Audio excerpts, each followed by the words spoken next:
Hallo und herzlich willkommen zu einem weiteren Video. Es geht wieder einmal um die Galaxy Watch 4. Ihr kennt die Uhr bereits. Es ist eine wirklich sehr, sehr tolle Uhr.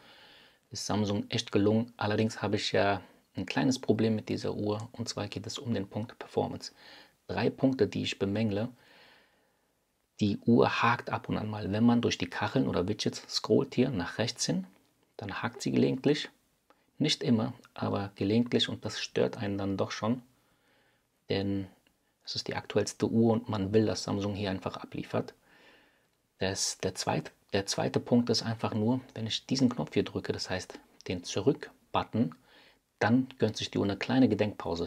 Schaut mal her, wenn ich jetzt drücke. Ihr habt die Verzögerung gesehen. Also es geht nicht sofort, nicht instant, sondern immer so eine kleine Millisekunde oder so, bis dann mal hier der Befehl befolgt wird. Und ganz schlimm ist es mit dem Knopf hier. Das ist der Knopf für die App-Übersicht. Aktivieren wir nochmal das Display. Wenn ich jetzt hier drauf drücke, dann dauert es elend lange, bis dann mal die App-Übersicht kommt. Passt auf. Ihr habt es gesehen. Und wie es besser geht, zeigt einfach die Apple Watch. Da bin ich wirklich viel, viel Besseres gewohnt. Das ist die Serie 6, also nicht die aktuellste. Jetzt passt mal auf, wenn ich auf den Knopf drücke, geht das sofort. Zack, wirklich. Ihr seht es. Und wenn ich auf den unteren Knopf drücke, genauso. Passt auf. Zack, die Übersicht ist da und man kann durchscrollen, wie man will. Auch hier über diese Ansicht, schaut mal her, butterweich, mega schnell. Und das ist das Problem, das ich mit dieser Uhr habe. Passt auf. Es dauert einfach. So, und jetzt haben wir das Update Nummer 3. Da ist es. Ich habe es für euch angehalten. Und jetzt steht hier verbesserte Systemstabilität und Systemzuverlässigkeit. Und ich hoffe einfach nun, das werden wir auch testen, nachdem das Update auf die Uhr aufgespielt wurde, werden wir testen, ob die Uhr ein bisschen wenigstens schneller wird oder nicht.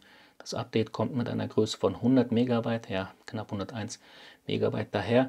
Und wir hoffen einfach mal das Beste für die Performance dieser Uhr.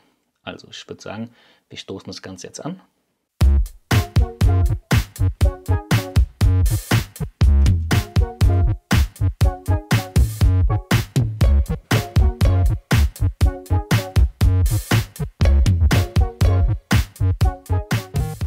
Das Update ist nun installiert, die Uhr wurde auch neu gestartet. Wir sehen aber auch gerade, dass die Uhr nicht mit dem Telefon verbunden ist. Da gehen wir mal in die Wear App rein und schauen, was passiert. Okay, jetzt sind sie verbunden. Und eventuell kommt jetzt auch die Meldung, dass das Update installiert wurde. Oder auch nicht, ich weiß es gerade nicht. Aber was wir jetzt machen ist Folgendes. Wir schmeißen jetzt alle Apps aus der Übersicht raus, beziehungsweise... Oh, ihr habt es gesehen, das hakt ja ohne Ende hier. Ja, ihr habt es gesehen? Na, jetzt seht ihr es. Das ist leider normal. Leider, wirklich. Das ist leider normal bei solch einer modernen Uhr mit einem hauseigenen Exynos-Prozessor. Aber gut, es kann jetzt sein, dadurch, dass das Update installiert wurde und auch neu gestartet wurde, die Uhr, laufen einfach Prozesse im Hintergrund. Wir gehen jetzt hin, schließen alle Apps, werfen sie alle aus dem Arbeitsspeicher.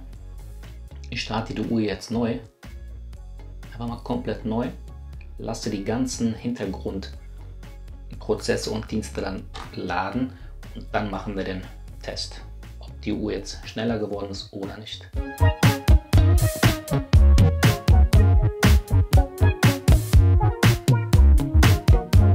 Okay, die Uhr hat jetzt genug Zeit. Also, wir haben alle Apps aus dem Speicher geworfen, einen Neustart gemacht, das heißt, das war ein sauberer Neustart. Ich habe der Uhr jetzt 1,5 Minuten gegeben, sodass die Hintergrundprozesse geladen werden. Und jetzt testen wir dann die Performance. Also, wir swipen einmal nach links, um zu den Kacheln zu kommen. Ja, das war gut. Ja, da hakt es noch ein bisschen leider. Na, es hakt immer noch. Das ist ziemlich schade. Gehen wir mal, wir gehen nochmal auf die Kacheln und drücken diesen Knopf.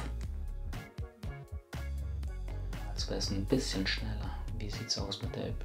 Das wird immer noch, das gibt's auch gar nicht. Das dauert ziemlich lange. Oh nee, die Gedenksekunde ist immer noch da.